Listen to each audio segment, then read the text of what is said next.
எல்லாருக்கும் வணக்கம். நான் வந்து பிப்ரவரி மாதம் கனடாலேருந்து இங்கே வந்திருந்தேன். வந்துட்டு சந்தா கட்ட வந்திருந்தேன். அப்போ நான் வந்து சந்தா கட்ட வந்தப்போ எனக்கு சொன்னாங்க சந்தா வாங்கக்கூடாதுன்னு என் மேலே சொல்லியிருக்காங்க. எதுக்காகன்னா அவங்கள எதிர்த்து நான் கேள்வி கேட்டேன், அதனால விளக்கம் கொடுக்கணும்னு சொல்லியிருந்தாங்க.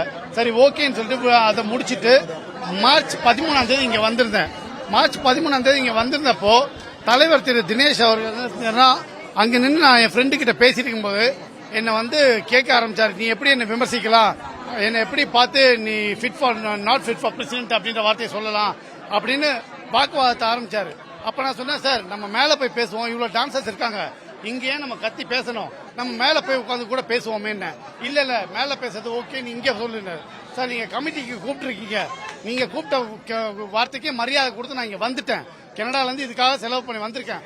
நீங்க வந்ததுக்கு நான் நீங்க கேட்கிற கேள்விக்கு நான் பதில் சொல்றேன் சார். நீங்க கமிட்டி மீட்டிங் எப்ப வைக்கிறீங்களோ அப்ப நான் உங்களுக்கு இதுக்கான விளக்கத்தை கொடுக்குறேன் அப்படின்னு சொல்லிட்டேன்.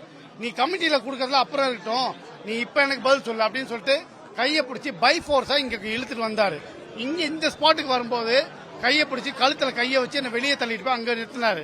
நிறுத்திட்டு கேட்டாரு, நீ யாரா, எத்தனை சாங் பண்ற, நீனும் அவ்வளவு பெரிய மாஸ்டரா அப்படின்னு வாக்குவாதப்பட்டாரு. அதாவது வார்த்தைகள் எல்லாம் ஒருமையில் மாறிச்சு, மரியாதை இல்லாம. அப்ப நான் அவர் சொன்னேன், சார் நான் உங்களுக்கு மரியாதை கொடுக்குறேன், நீங்கள் நானும் ஒன்னாதான் வந்தோம் இந்த சங்கத்துக்கு, ஒரே நேரத்தில் தான் நம்ம உறுப்பினரானோம். அப்ப நீங்க சக மனுஷனுக்கான மரியாதையை கொடுங்க. நீங்க வந்து இப்படி செய்யற செயல்கள் தான் தவறான செயல்களா இருக்கு. இதை எதிர்த்து தான் நான் விமர்சிக்கிறேன். நான் ஒரு நடன இயக்குனரை எதிர்த்து நான் விமர்சிக்கல, ஒரு சங்க தலைவரை எதிர்த்து நான் விமர்சிக்கிறேன். அப்போ நான் விமர்சிக்கிறேன்னா என்னோட விமர்சனத்துக்கு நீங்க எனக்கு பதில் சொல்லுங்க. நீங்க சரியா செஞ்சா என் விமர்சனத்துக்கு அங்க வேலையே இல்ல. நான் கேட்கிற கேள்விக்கு நீங்க பதில் சொன்னா முடிஞ்சது. இல்ல நீங்க சரியா செஞ்சுட்டா எனக்கு அந்த கேள்விக்கே இடம் இல்லை அப்படின்னு. அப்போ அதையும் மீறி அவர் என்ன செஞ்சாரு, இங்க வந்து பேச வேண்டாம், உள்ள போய் பேசுவோம்னு என்னோட ஃப்ரெண்டும் கூப்பிடுறாரு, கமிட்டி மெம்பர். அவரையும் தள்ளி விட்டுட்டு திரும்ப என்ன இங்க இருந்து அந்த சைடு கார்னருக்கு கேமரா இல்லாத பொசிஷனுக்கு கூட்டிட்டு போய் பேசிக்கிட்டே இருந்தான். பேசிக்கிட்டே இருக்கும்போது பட்டாருன்னு அடிச்சாரு. தினேஷ் மாஸ்டர் அடிச்ச உடனே செக்ரட்டரி செந்தில் வந்து உடனே கழுத்தை பிடிச்சாரு. கழுத்தை பிடிச்சி அவர் அடிக்க ஆரம்பிச்சாரு. உடனே வந்து கூட இந்த கமிட்டி மெம்பர் சுரேஷ் அவர் என் சட்டையை பிடிச்சி தள்ளுற மாதிரி, அதாவது எப்படின்னா இவங்க வந்து ப்ரீ பிளான்ட், இது அந்த நடந்த இன்சிடென்ட் வந்து எனக்கு லேட்டரா நான் கெஸ் பண்ணும்போது இது வந்து ப்ரீ பிளான்டா தெரியுது. தடுக்கிறவங்க வந்து அடிக்கிறவங்க தடுப்பாங்க, அடி வாங்குறவங்க தடுக்க மாட்டாங்க.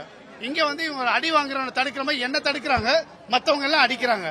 கூட சேர்ந்து அப்பாஸ் விஜின்னு ஒரு உறுப்பினர் அவரும் வந்து அடிக்க ஆரம்பிச்சார்.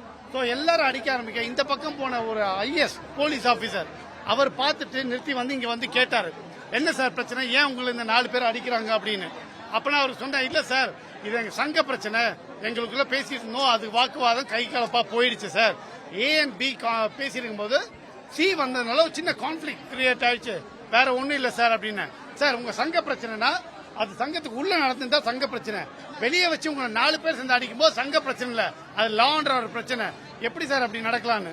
இல்ல சார் இது ஒண்ணுமே இல்ல, நான் எங்களுக்குள்ள பேசிக்கிறோம்னு சொல்லிட்டு நான் நகர்ந்துட்டேன். அவர் யாருன்றது ஃபர்ஸ்ட் எனக்கு தெரியாது, அப்புறமா சொன்னாங்க அவர் போலீஸ் அப்படின்னு. அதுக்குள்ள கொஞ்ச நேரத்தில் எஸ்ஐ வந்துட்டாரு.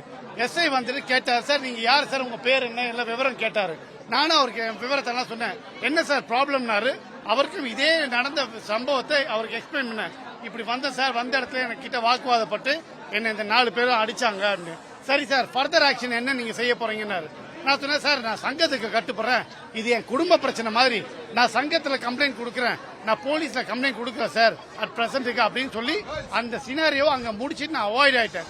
ஏன்னா எனக்கு தெரியும் என்ன நடக்கும், ஒரு பெரிய லெவல்ல இருக்கவங்களை எதிர்த்தா என்ன நடக்கும் அப்படின்னு எனக்கு நல்லா தெரியும். ஏன்னா சொசைட்டில பெரியவங்களா இருக்கும்போது வந்து என்ன மாதிரி ஒரு சின்ன உறுப்பினருக்கு வந்து அவ்வளவு ஈஸியா நியாயம் கிடைச்சிடாது. அதெல்லாம் தெரிஞ்சு நான் ஒதுங்கிட்டேன். அதுக்கப்புறமா எனக்கு மறைமுக மிரட்டெல்லாம் வந்தது. இவர் எப்படி ஊருக்கு போயிடுவார், நான் பாத்துறேன், இவர் என்ன செஞ்சுட்டு அப்படிங்கி போனா 3 மாசம் தான் நான் வெளியே வந்துருவேன், இப்படியான மிரட்டெல்லாம் நிறைய வந்தது. இருந்தாலும் எனக்கு வந்து அந்த நேரத்தில் நான் போலீஸ் ஸ்டேஷன்ல கம்ப்ளைண்ட் கொடுக்கல. காரணம் ஏன்னா நான் ஃபேமிலியோட குழந்தைங்களோட வந்திருக்கிறேன். வந்த இடத்துல ஏதாவது ஒரு பிரச்சனைனா என் குடும்பத்துக்கு பாதுகாப்பு இல்லை. அதனால நான் என்ன செஞ்சேன், குவைட்டா கிளம்பி போயிட்டேன். ஊர்ல போய் என் குடும்பத்தை கொண்டு போய் அங்க விட்டுட்டு அதுக்கப்புறம் சங்கத்தில் கொடுத்த புகாருக்கு சங்கம் வந்து நடவடிக்கை எடுத்து துணைத் தலைவர் திரு கல்யாண் மாஸ்டர் தலைமையில் ஒரு பொதுக்குழு நடத்தணும்னு கேட்டாங்க. ஆனா அந்த பொதுக்குழுக்கு கூட அவருக்கு உரிமையை தராம, அதான் குற்றவாளி யாரோ அவங்களே வந்து விசாரணை நடத்த முடியாது. ஆனா இவங்க என்ன செய்யறாங்க, தான் குற்றவாளி ஆனா விசாரணையும் தானே பண்ணுவேன், அவங்களே தான் நீதியும் சொல்லுவோன்ற நிலைமையில நிக்கிறாங்க.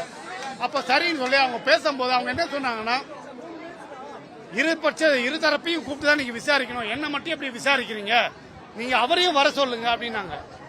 அப்ப அவரையும் வர சொல்லும்போது நான் வீடியோ கால்ல பேசட்டுமான்னு, இல்ல வீடியோலாம் ஒத்துக்க முடியாது, அவர் நேர்ல வர சொல்லுங்கன்னாங்க. அவருக்கு நல்லா தெரியும் அங்கிருந்து நான் வரமாட்டேன், ரொம்ப கஷ்டம், செலவு ஜாஸ்தி அப்படின்னு நான் வரமாட்டேன்னு அவர் எதிர்பார்த்தாரு. அப்ப எனக்கு வந்து சங்கத்துல இருந்து ஒரு முறையிட்டாங்க, உங்க பிரச்சனை இங்க பரிசீலிச்சோம், ஆனா அவர் என்ன சொல்றாருன்னா, நீங்களும் வந்தாதான் இதை பேச முடியுன்றாரு, அதுவும் நியாயமான கருத்து, அப்போ இதுக்கு நீங்க வந்தா மட்டும்தான் சார் நாங்க வந்து நடவடிக்கை எடுக்க முடியும். நாங்க சரின்னு சொல்லி அவங்களோட பேச்சுக்கு மரியாதை கொடுத்து நானும் கனடால இருந்து பல லட்சம் செலவு பண்ணி இங்க வந்தாச்சு. வந்து இறங்கின உடனே வந்து நான் இமீடியட்டா லெட்டர் கொடுத்துட்டேன், சார் நான் வந்திருக்கிறேன், உடனே ஒரு அவசர பொதுக்குழு வச்சு இந்த பிரச்சனையை முடிச்சுட்டீங்கன்னா சீக்கிரம் போய் என் வேலைகளை பார்க்கணும், எனக்கு ரொம்ப நாள் நின்று இதை பார்க்க முடியாது அப்படின்னு. அப்படி நாங்கள் லெட்டர் கொடுத்தோம். அதுக்கப்புறம் துணைத் தலைவர் கல்யாண் மாஸ்டர் எவ்வளோ பேசியும் அவங்க எதுக்குமே ஒத்துழைக்க மாட்டாங்க. எல்லா விஷயத்திலுமே அராஜகம், அடாவடி, இப்படி போயிட்டு இருந்தா ஒரு பிரச்சனைக்கு சொல்யூஷன் வராது சார். ஒரு மனுஷன் வந்து இறங்கி வரணும், தவறு செஞ்சிருந்தா நான் செஞ்சது தவறுன்னு ஒத்துக்கிறவன் தான் மனுஷன். ஒத்துக்கவே மாட்டேன், நான் என்ன செய்யணும்னு எனக்கு தெரியும் அப்படின்னு அடாவடியா பேசுறவன் மனுஷன் இல்ல. சோ இந்த விஷயத்துல நாங்க திரும்பவும் ஒரு பொதுக்குழு, அவசர பொதுக்குழு போட்டு சட்டப்படி ஒரு தீர்மானம் எடுத்தோம். அந்த தீர்மானத்தை கொண்டு வந்து இங்க ஒப்படைக்கிறோம்.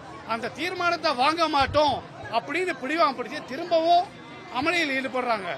அராஜகம் பண்ணிக்கிட்டே இருந்தா இதுக்கு ஒரு சொல்யூஷன் வராது சார்.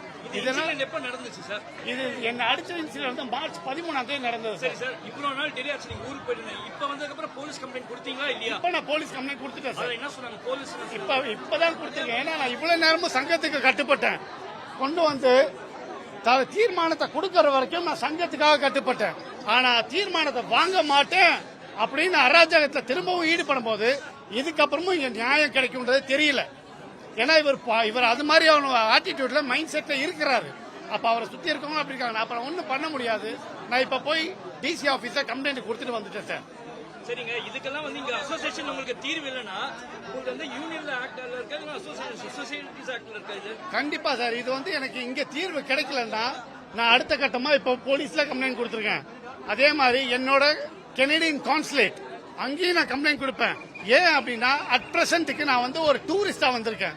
நான் கெனடியன் சிட்டிசன், அட் பிரசன்ட் டூரிஸ்டா வந்து ஒரு ஃபாரினர். ஒரு ஃபாரினர் மேல கை வைக்கிறது அவ்வளவு தப்பு, ஈஸியான விஷயம் இல்ல. யாருக்கு மேலேயும் கை வைக்க கூடாது. பொதுவா ஒரு மனுஷனா பிறந்த யாரையும் அடிக்க உரிமை இல்ல. அப்படி இருக்கும்போது மனித உரிமையை மீறும் போது, ஒருவேளை அன்னைக்கு அடிக்கும் போது எனக்கு ஏதாவது ஒன்று நடந்து படாதத்துல பட்டு எனக்கு ஏதாவது ஒன்று நடந்திருந்தா இவங்க நிலைமை என்ன, இல்ல என் குடும்பத்தோட நிலைமை. நீங்க இப்ப foreign citizen minister of external அஃபேர்ஸ்ல கம்ப்ளைண்ட் கொடுத்திருக்கோம், இல்ல கெனடியன் சிட்டிசன் இதுல ஆபீஸ்ல கொடுத்திருக்கோம், நீங்க அது கொடுத்தீங்க கான்ஸ்டேட்ல. ஆஃப் கோர்ஸ் நான் ஃபர்ஸ்ட் இது சங்கத்துக்கு உள்ள நடந்து பிரச்சனைனால சங்கத்துக்கு முதல் முன்னுரிமையை கொடுத்துட்டேன். அதே மாதிரி நான் கனடா போனேன் தானே, போன உடனே அங்க இருக்க கான்சுலேட்ல நான் இதை பத்தி டிஸ்கஸ் பண்ணிட்டேன். அவங்க சொல்லிட்டாங்க நீங்க லீகலா கம்ப்ளைண்ட் கொடுங்க, will give the pressure and take the action அப்படின்னு அவங்க கிளியரா சொல்லிட்டாங்க. சோ அதுக்கப்புறம் தான் நான் வந்து இங்க வந்து கம்ப்ளைண்ட் கொடுத்திருக்கிறேன். செய்திகளை உடனுக்குடனும் துல்லியமாகவும் தெரிந்து கொள்ள சப்ஸ்கிரைப் பண்ணுங்க.